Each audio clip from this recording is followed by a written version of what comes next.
मित्रांनो, बॉलिवूड फिल्म इंडस्ट्रीवर अनेकदा south film industry किंवा हॉलिवूडच्या चित्रपटाची कॉपी केल्याचा आरोप केला जातो, जो बऱ्याच अंशी खरा आहे. कारण का आतापर्यंत बॉलिवूडमध्ये असे अनेक चित्रपट बनले आहेत. बॉलिवूड स्टारचे करिअर रुळावर आले आणि पुढे ते बॉलिवूडचे मोठे सुपरस्टार बनले. आजच्या व्हिडिओमध्ये आम्ही बॉलिवूड सुपरस्टार गोविंदाच्या काही निवडक चित्रपटाबद्दल बोलणार आहोत, जे प्रत्यक्षात हॉलिवूड आणि दक्षिण चित्रपटाचे रिमेक आहेत आणि तुमच्यापैकी फारच कमी लोकांना याबद्दल माहिती असेल. तसेच यातील जास्तीत जास्त चित्रपट डेव्हिड धवनने दिग्दर्शन केलेले आहेत. मित्रांनो, 1997 मध्ये दिवाना मस्ताना हा रोमॅन्टिक कॉमेडी चित्रपट प्रदर्शित झाला होता, ज्याचे दिग्दर्शन देखील डेव्हिड धवनने केले होते. हा चित्रपट 1991 साली प्रदर्शित झालेल्या अमेरिकन कॉमेडी चित्रपट व्हाईट अबाउट बॉबवर आधारित आहे.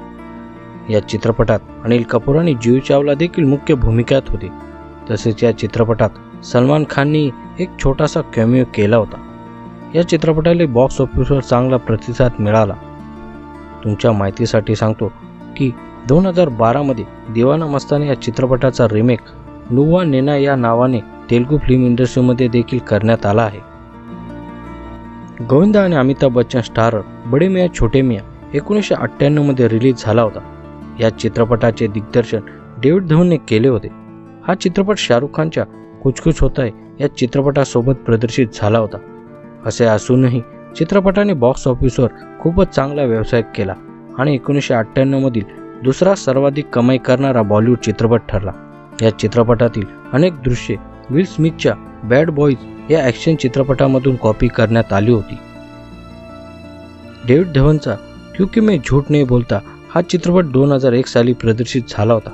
हा चित्रपट बॉक्स ऑफिसवर इतर चित्रपटांनी इतका हिट ठरला नसला तरी या चित्रपटाची संकल्पना मूळ नव्हती, कारण की या चित्रपटाचे संपूर्ण कथानक 1997 मध्ये प्रदर्शित झालेल्या हॉलिवूड चित्रपट लायर लायर पासून प्रेरित होती.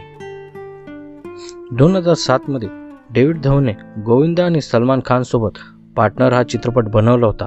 हा चित्रपट प्रेक्षकांना खूप आवडला होता आणि बॉक्स ऑफिसवरही सुपरहिट ठरला होता. एवढेच नाही तर हा चित्रपट 2007 मधील चौथा सर्वाधिक कमाई करणारा बॉलिवूड चित्रपट देखील ठरला होता. परंतु तुमच्यापैकी फारच कमी लोकांना हे माहिती असेल की या चित्रपटाची कथा पूर्णपणे हॉलिवूड सुपरस्टार विल स्मिथच्या 2005 मध्ये प्रदर्शित झालेल्या हिच या चित्रपटातून कॉपी करण्यात आली आहे. या सर्वांशिवाय डेव्हिड धवनच्या निर्देशनाखाली 1997 साली प्रदर्शित झालेला कॉमेडी ड्रामा चित्रपट हिरो नंबर 1 ची संकल्पना देखील मूळ नव्हती. उलट हा संपूर्ण चित्रपट 1972 मध्ये प्रदर्शित झालेल्या बॉलिवूड सुपरस्टार राजेश खन्ना यांच्या बावर्ची चित्रपटावर आधारित आहे. हिरो नंबर 1 प्रेक्षकांना खूप आवडला होता आणि बॉक्स ऑफिसवरही खूप हिट ठरला होता. हिरो नंबर 1 च्या जबरदस्त यशानंतर चित्रपटाचा तेलुगू भाषेत रिमेक बनवण्यात आला होता. 2000 मध्ये हा चित्रपट गोपिती अल्लडू या नावाने प्रदर्शित झाला होता, ज्यामध्ये तेलुगू सुपरस्टार नंदामुरी बालकृष्ण मुख्य भूमिकेत दिसले होते. मित्रांनो, हे गोविंदाचे काही निवडक आणि सुपरहिट चित्रपट होते, जे हॉलिवूड किंवा इतर चित्रपटाचे रिमेक होते. याशिवाय गोविंदाचे असे अनेक चित्रपट आहेत जे हॉलिवूड व्यतिरिक्त दक्षिण भारतीय चित्रपटामधून कॉपी केले गेले आहेत. आता आपण त्याबद्दल जाणून घेऊ. 1993 मध्ये गोविंदा आणि चंकी पांडे स्टारर आके हा चित्रपट प्रदर्शित झाला होता. या चित्रपटात गोविंदा दुहेरी भूमिकेत दिसला होता. या चित्रपटाचे दिग्दर्शनही डेव्हिड धवनने केले होते. हा चित्रपट प्रेक्षकांना खूप आवडला आणि बॉक्स ऑफिसवर सर्वकालीन ब्लॉकबस्टर ठरला.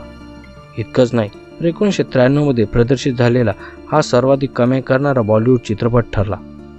या चित्रपटाचे संपूर्ण कथानक 1977 मध्ये प्रदर्शित झालेल्या किट्टू पुट्टू या कन्नड चित्रपटापासून घेतले आहे. आके या चित्रपटाला मिळालेले जबरदस्त यश पाहून 1995 साली या चित्रपटाचा तेलुगू भाषेत पोरिकी राजा या नावाने रिमेकही तयार करण्यात आला. या चित्रपटात तेलुगू सुपरस्टार व्यंकटेश दिसला होता. मित्रांनो, 1994 मध्ये रिलीज झालेल्या राजाबाबू चित्रपटाची संकल्पना ही मूळ नव्हती. गोविंदा आणि करिश्मा कपूर अभिनीत या चित्रपटाचे दिग्दर्शन डेव्हिड धवन यांनी केले होते. हा चित्रपट बॉक्स ऑफिसवर यशस्वी ठरला होता, पण हा चित्रपटही साऊथचा रिमेक ठरला. होय, हा चित्रपट 1992 मध्ये प्रदर्शित झालेला रासकुट्टी या तमिळ चित्रपटाचा रिमेक होता. 1995 मध्ये गोविंदा आणि करिश्मा कपूर स्टारर कुली नंबर 1 हा डेव्हिड धवनचा चित्रपट होता. दमदार अभिनय आणि उत्कृष्ट संगीत यामुळे हा चित्रपट बॉक्स ऑफिसवर सुपरहिट ठरला. तितकेच नाही तर हळूहळू या चित्रपटाची लोकप्रियता इतकी वाढली, नंतर या चित्रपटाला बॉलिवूडच्या क्लासिक चित्रपटामध्ये स्थान मिळाले. एवढेच नाही तर आता चित्रपटाचे नाव बॉलिवूडच्या कल्ट चित्रपटामध्ये घेतले जाते. गोविंदाला या चित्रपटाच्या उत्कृष्ट अभिनयासाठी स्क्रीन अवॉर्डने सन्मानित करण्यात आले होते. हा चित्रपट 1993 मध्ये प्रदर्शित झालेल्या चिन्ना मॅपिलई या तमिळ चित्रपटाचा रिमेक होता. डेव्हिड धवनने गोविंदा, करिश्मा कपूर आणि तब्बूला घेऊन साजन चले ससुराल हा चित्रपट बनवला होता. हा चित्रपट 1996 मध्ये प्रदर्शित झाला होता. हा चित्रपट बॉक्स ऑफिसवर सुपरहिट ठरला आणि त्या वर्षातील तिसरा सर्वाधिक कमाई करणारा बॉलिवूड चित्रपट देखील ठरला. तुमच्यापैकी अनेकांना माहिती नसेल की हा चित्रपट 1992 मध्ये प्रदर्शित झालेला तेलुगू चित्रपट अल्लारी मोगुडूचा रिमेक होता. मित्रांनो, गोविंदाच्या या सर्व सुपरहिट चित्रपटांपैकी भागम भाग हा एकमेव चित्रपट आहे ज्याचे दिग्दर्शन डेव्हिड धवनने नाही तर प्रियदर्शनने केले आहे. या चित्रपटात गोविंदासोबत अक्षय कुमारही दिसला होता. 2006 मध्ये प्रदर्शित झालेला हा चित्रपट प्रेक्षकांच्या पसंतीस उतरला होता आणि बॉक्स ऑफिसवर हिट ठरला होता. या चित्रपटाची कथा देखील मूळ नव्हती, तर या चित्रपटाचे संपूर्ण कथानक 1995 मध्ये प्रदर्शित झालेल्या मन्नार मत्ताई स्पीकिंग या मल्याळम कॉमेडी चित्रपटापासून पूर्णपणे प्रेरित होते. इतकेच नाही तर या चित्रपटाच्या क्लायमॅक्स सीन 1963 मध्ये प्रदर्शित झालेल्या अमेरिकन कॉमेडी चित्रपट it's a mad mad world मधून कॉपी करण्यात आला होता. मित्रांनो, भागम भागच्या यशानंतर 2008 मध्ये चित्रपटाचा तेलुगू भाषेत रिमेकही बनवण्यात आला होता. हा चित्रपट ब्रह्मानंद ड्रामा या कंपनीच्या नावाने प्रदर्शित झाला होता, जो पूर्णपणे भागम भाग पासून प्रेरित होता. मित्रांनो, गोविंदाचा रिमेक चित्रपटातील यादीतील तुम्हाला कोणता चित्रपट सर्वात जास्त आवडला कमेंट करून जरूर कळवा. जर तुम्हाला हा व्हिडिओ आवडला असेल तर शेअर करायला विसरू नका. जय हिंद, जय महाराष्ट्र.